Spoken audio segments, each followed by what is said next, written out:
Next, we're going to talk about Chapter 2 in our textbooks, which is Performing Media, Voices, and Instruments. Excuse me. This actually ties in a lot with what we were just talking about in Chapter 1 on tone, color, and timbre, because it's the different instruments and different voice ranges there that actually determine a lot of the tone, colors, or timbres that we hear in music here. Voices, of course, that's the most basic of instruments, is the human voice here. The range is based on the physical makeup and training of the particular person who is singing here. Those of you who may have participated in choirs either in church or in school there, females are separated from the males based off of their pitch ranges here, whereas sopranos tend to have a higher pitch range, mezzo-sopranos have a medium-high pitch range, and then altos have the lower of the pitch ranges for in the female gender. As far as males are concerned, if the males have a higher pitch range, then they are usually classified as tenors. Those that are in the medium-high range are baritones, and then those have the lowest pitch range are the basses. The musical instruments also accompany vocal music, but they also can stand on by themselves and produce music as well. Instrumental music is, of course, what we call it. In this case, a mechanism produces the musical sound as opposed to the human voice. Right?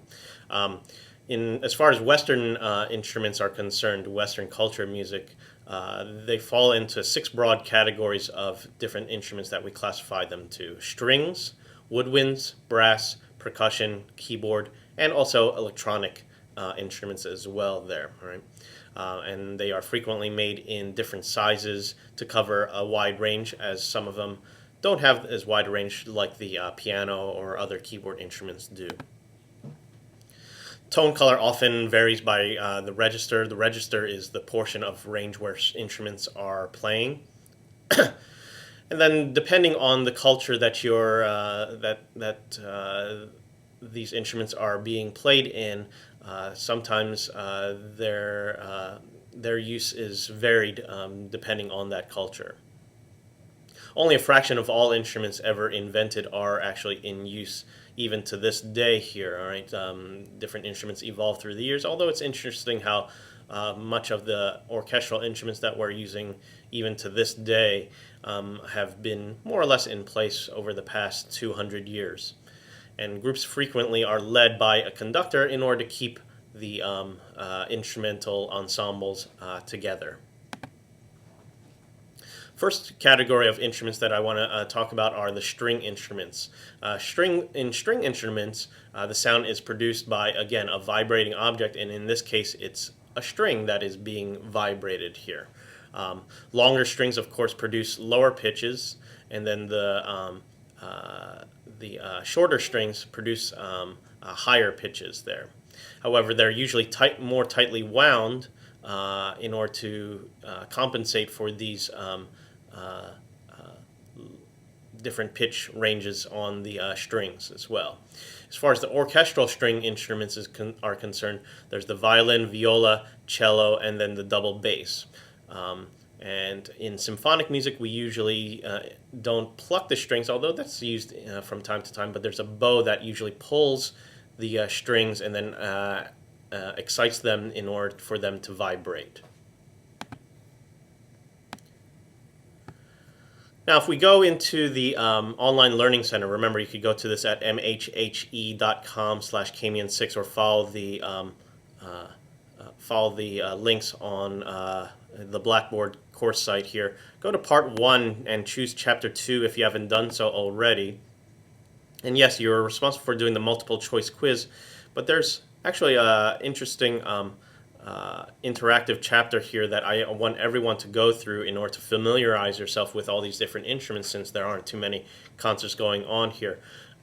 Just be aware that if you have any pop-up blockers, then make sure you turn those off in order to access this portion of the website here, and then click on Introduction to the Instruments. Make sure you have the QuickTime Player software downloaded to your computer if you haven't done so already.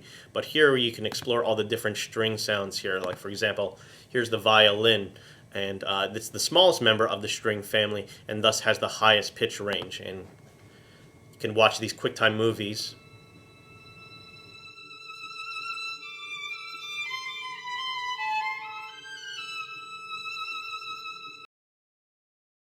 in order to get a little bit more familiar with the sounds and the tone colors of all these different instruments here.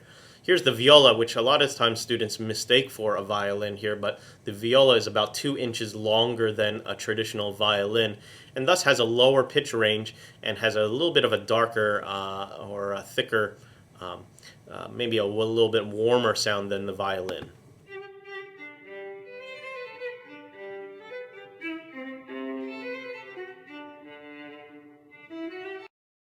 Right. So make sure you go through all these different string instruments there to explore their tone colors and then experience them for yourself, what they sound like if you haven't experienced these instruments live.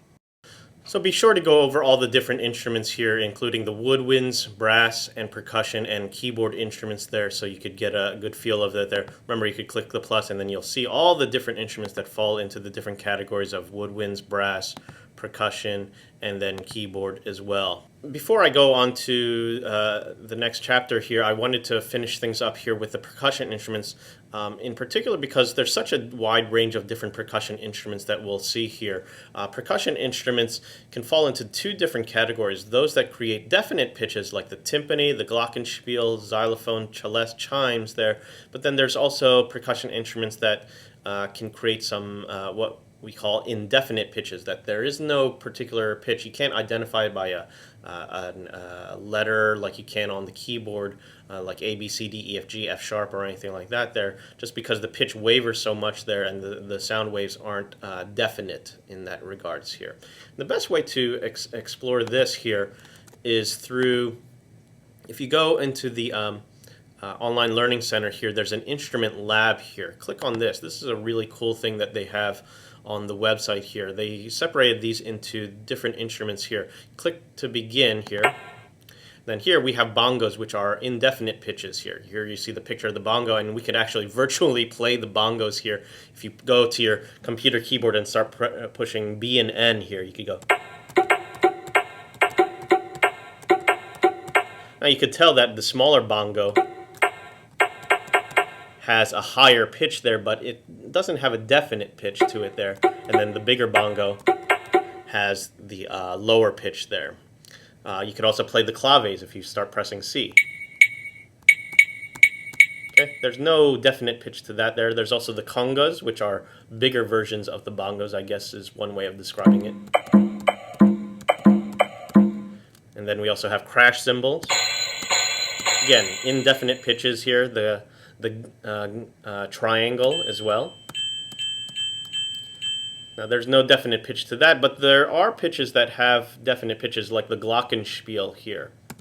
All right, the Glockenspiel, if you push U there, you can play through these by pushing on your computer keyboard. 1, 2, 3. All right, so there I just played a C major scale just by pushing on the keys on my keyboard here. All right. There's also the recorder, although that's not. Sorry, I don't know why that's what that's doing here. I guess it's just to show you all the different instruments there. It's not a percussion instrument. This one is a wind instrument. But of course, you can affect the pitch by covering up the various holes on it there. And then there's also the xylophone here. What's fun is you could kind of jam away here and just go between different instruments like this here.